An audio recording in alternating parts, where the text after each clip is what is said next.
You check your bank balance late at night. Not because you need to buy something, just to make sure it's still there. You tell yourself you're being responsible. But if you're honest, there's a low-grade tension behind it. Rent is covered. The credit card isn't maxed out. Nothing is technically wrong. And yet there's this quiet feeling that one unexpected expense could tilt everything slightly off-center. A medical bill, a job restructure, a car repair you didn't plan for. Think about this for a second. If your car broke down tomorrow and it cost $2,400 to fix, would that be annoying or destabilizing? There's a difference. Most people assume that everything changes when you hit $1 million. That's the number we're conditioned to associate with freedom. But the truth is, life doesn't suddenly feel different at 7 figures for most people. It feels different much earlier. And strangely, it changes even more after $20,000. Not because $20,000 makes you wealthy. It doesn't. But because it crosses a psychological threshold most people never consciously think about. And once you see that line, you can't unsee it. There's an invisible shift that happens around that number. It's not dramatic. It doesn't come with fireworks. But internally, up until that point, most financial decisions are reactive. After that point, they start becoming strategic. Here's the core idea. $20,000 is often the moment where you stop operating purely in survival mode and begin operating with margin. Margin is subtle. It's not luxury. It's space. When you have $1,200 in your account, you're calculating constantly. When you have $3,000, you're still cautious. When you cross $10,000, you feel relief. But when you hit $20,000 liquid, accessible yours, there's a different kind of awareness. You realize you can withstand friction, and friction is what controls most lives. In survival mode, your brain behaves differently. Scarcity isn't just about money. It's about cognitive load. When resources are tight, your attention narrows. You focus on immediate threats. Bills due, minimum payments, paycheck, timing. You become efficient in short bursts, but less capable of long-term thinking. This isn't dramatic. It's neurological. When money is tight, you don't think about investment allocation. You think about avoiding overdraft fees. Imagine someone with $2,000 total savings and $1,800 in monthly expenses. Every decision carries weight.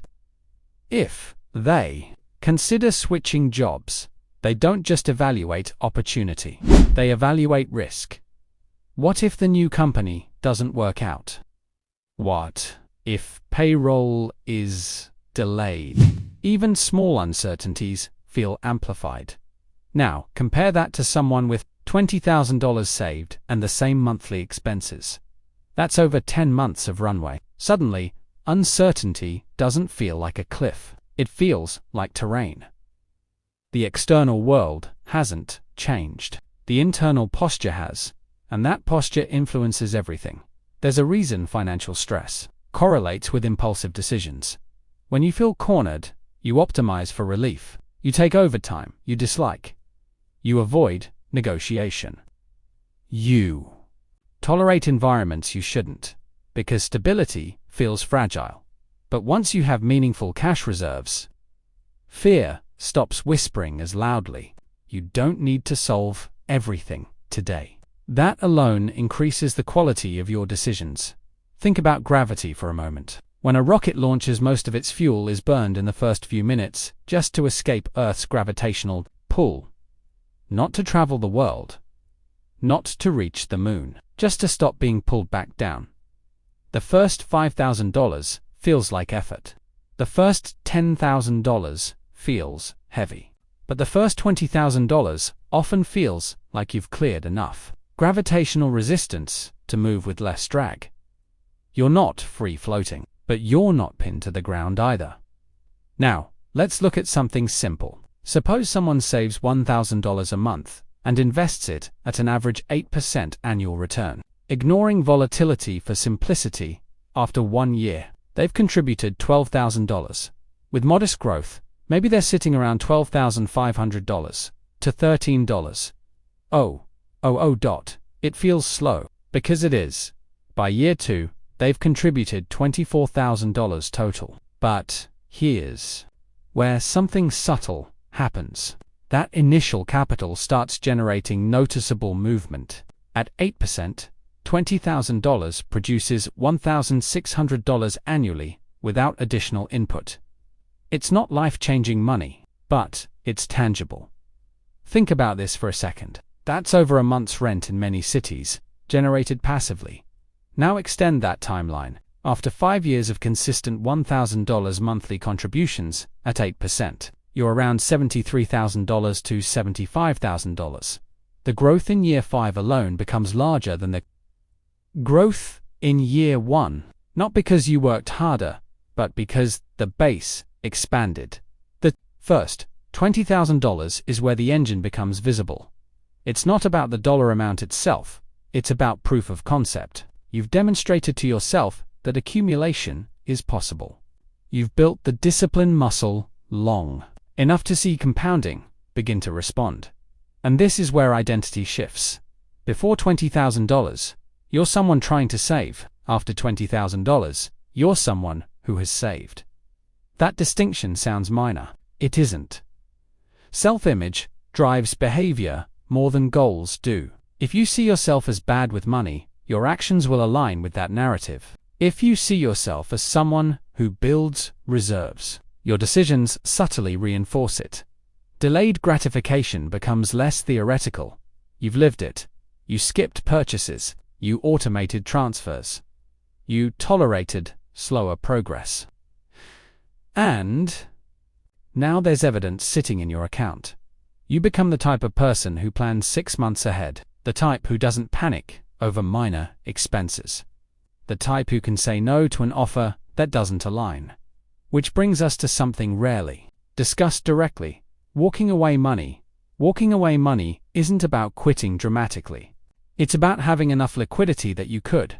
If you have $1,500 in savings and your manager treats you poorly, your tolerance threshold is different than if you have $20,000. Even if you never intend to leave, the knowledge that you could changes your tone. You negotiate differently. You ask for raises more directly. You decline unreasonable requests without subtle fear. Desperation has a scent, and people can detect it. When you remove desperation, your posture shifts. You don't cling to every opportunity. You evaluate. That calm evaluation often increases income over time, because you're not making fear-based career decisions. Consider 2 employees offered a lateral move with higher responsibility, but unclear expectations. The one with no financial cushion hesitates differently. They worry about failure consequences. The one with reserves considers skill acquisition, exposure, and long-term leverage. The difference isn't intelligence, it's margin. And margin changes opportunity cost thinking. When money is tight, people obsess over micro expenses. The $3 coffee, the streaming subscription, the small These conversations dominate personal finance discourse because they're easy to discuss. But think about housing decisions, car purchases, income trajectory. These dwarf daily spending in long-term impact. If you choose a car with a $650 monthly payment instead of $350, that $300 difference invested at 8% over 10 years becomes roughly $55,000. That's not abstract. That's a future down payment or partial financial independence runway. Yet most people don't evaluate it that way because they don't have the mental space to zoom out. After $20,000, something shifts. You start thinking in 5-year increments instead of pay cycles. You realize that strategic decisions matter more than tactical frugality. This is where a controlled truth enters the conversation. Lifestyle inflation is subtle. When income rises, spending often rises just enough to maintain the same level of financial tension. The nicer apartment, the newer car, the upgraded phone. None of these are inherently wrong. But if they consume your surplus, you remain in disguised survival mode. Status spending often masquerades as progress. If you reach $20,000 and immediately upgrade your lifestyle to match the new feeling, you erase the psychological advantage you just built. And that's the trap. Options create leverage. Leverage compounds. With $20,000, you can take a 3-month career pivot. You can invest in a certification without financing it. You can weather a market downturn without liquidating assets in panic. You can relocate for a better opportunity without borrowing. Each option has a probability of leading to higher income or improved life quality. The more options you can consider calmly, the more likely you are to select higher upside paths. This isn't about being reckless. It's about being positioned. Opportunity awareness increases when fear decreases. If you're constantly worried about maintaining baseline stability, you overlook asymmetric opportunities. A startup role with equity, a move to a growing city, a temporary pay cut for long-term growth. With reserves, you can evaluate risk rather than avoid it entirely. But there's a warning here. Reaching $20,000 often triggers a reward mentality. You feel you've earned a release. Maybe you deserve the trip, the watch, the upgraded lifestyle. There's nothing morally wrong with that. But psychologically, this is a fragile moment. If you anchor your identity to hitting the milestone rather than maintaining the system that created it, you risk regression. The real achievement isn't. It's the habits that produced it. Lifestyle creep doesn't feel dramatic. It feels incremental. A slightly nicer place, a slightly higher recurring expense. Over time, your fixed costs rise to match your income again. And the margin compresses. The tension returns. Think about this for a second.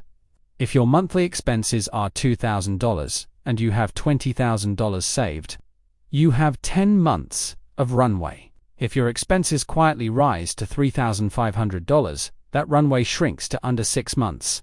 Same savings, different pressure.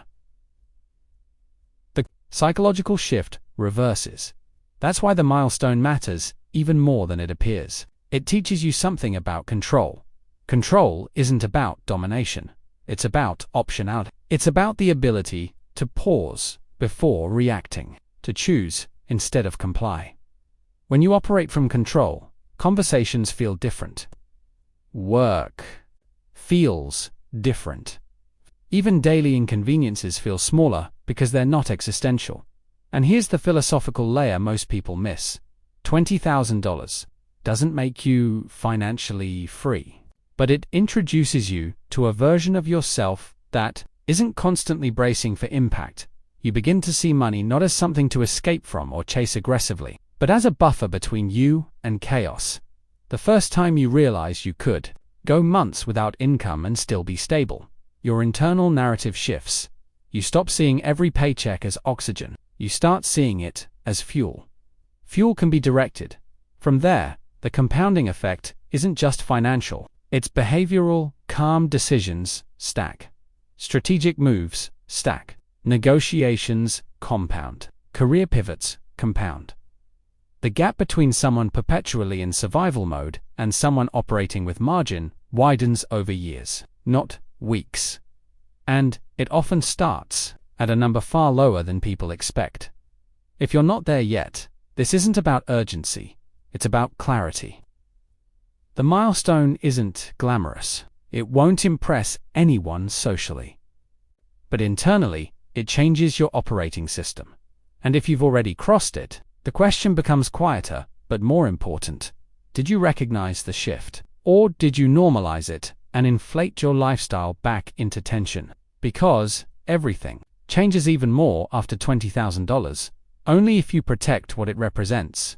It represents proof, discipline, delayed gratification, reduced desperation, increased optionality. It represents the moment you stopped being financially fragile. From here, the path forward isn't about doubling the number quickly. It's about maintaining margin while increasing capability, increasing income strategically, allowing compounding to work without interference. Money at this level is less about accumulation and more about identity, stabilization. You're no longer someone hoping to get ahead. You're someone building leverage. And leverage, used patiently, tends to compound in ways that look obvious in hindsight. So, if you're building toward that threshold, focus less on the prestige of large numbers and more on crossing the first meaningful line. And if you've already crossed it, protect the habits that got you there. Because in the end, the real shift isn't the balance in your account. It's the quiet confidence of knowing you can absorb friction without losing direction. That's what changes, and that's why everything changes even more after $20,000. If this perspective added clarity, take what's useful and apply it deliberately. The rest will follow naturally.